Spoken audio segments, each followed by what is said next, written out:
La sorcière Tambouille de Magdalena Gurao-Julienne, illustrée par Marianne Barcillon aux éditions Kaléidoscope. Plus que tout au monde, la sorcière Tambouille adore cuisiner.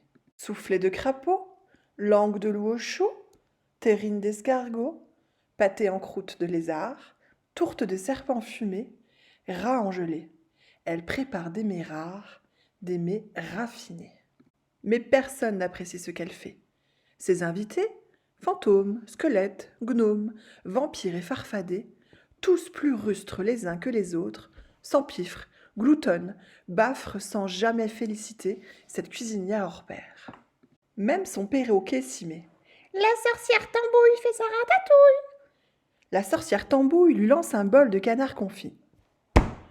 J'en ai assez de ces convives qui n'utilisent pas leur couvert, qui plongent leurs doigts crochus dans les assiettes, qui bavent, qui crachent, qui rotent.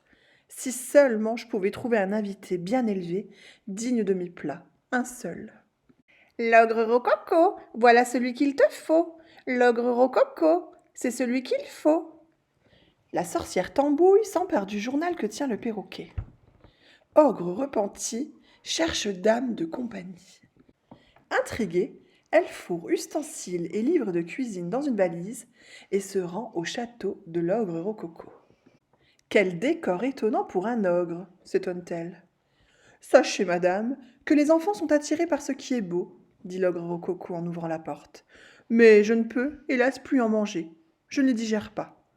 Vous venez pour l'annonce, je présume. Immédiatement, la sorcière Tambouille se met au fourneau. Nouilles sautées aux grenouilles, mousse de limace, araignées glacées, queue de rat en chocolat. L'ogre rococo mange sans dire un mot. S'essuie la bouche, puis éclate d'un gros rire. Bravo, bravissimo, quel talent! Je vous garde. Vous serez la cuisinière la mieux payée, la mieux logée, la plus gâtée, la plus aimée. Tiens, je pourrais même vous épouser. La sorcière Tambouille reste bouche bée. C'est-à-dire que, je cherchais juste un bon convive, pas un mari. Mais je ne vais plus pouvoir me passer de vous. Allez, dites oui, je vous en prie. D'accord pour être votre cuisinière. Pour le reste, nous en reparlerons dans un mois. Marché conclu. L'ogre rococo installe la sorcière Tambouille dans la plus belle chambre du château. Lit à baldaquin, drap en satin, tapisserie froufroutée, chandelier argenté, miroir doré, salle de bain diamantée. Tout de même, se dit la sorcière Tambouille un peu déboussolée, quelle drôle de maison.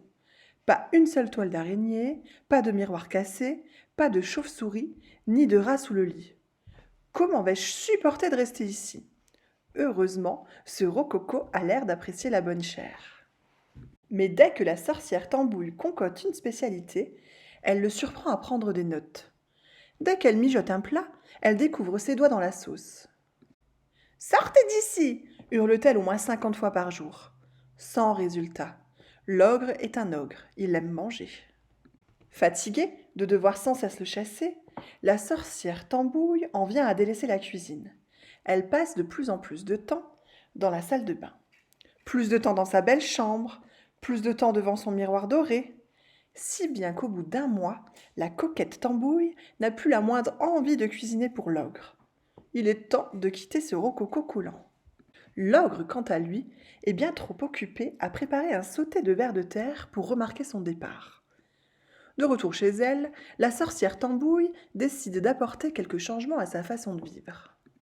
Elle achète une nouvelle table araignée en fer forgé, une paire de miroirs chauve-souris, un canapé en pied de croco, et pour finir, un chaudron magique qui lui permettra de passer moins de temps derrière les fourneaux. Sans oublier les copains pour autant.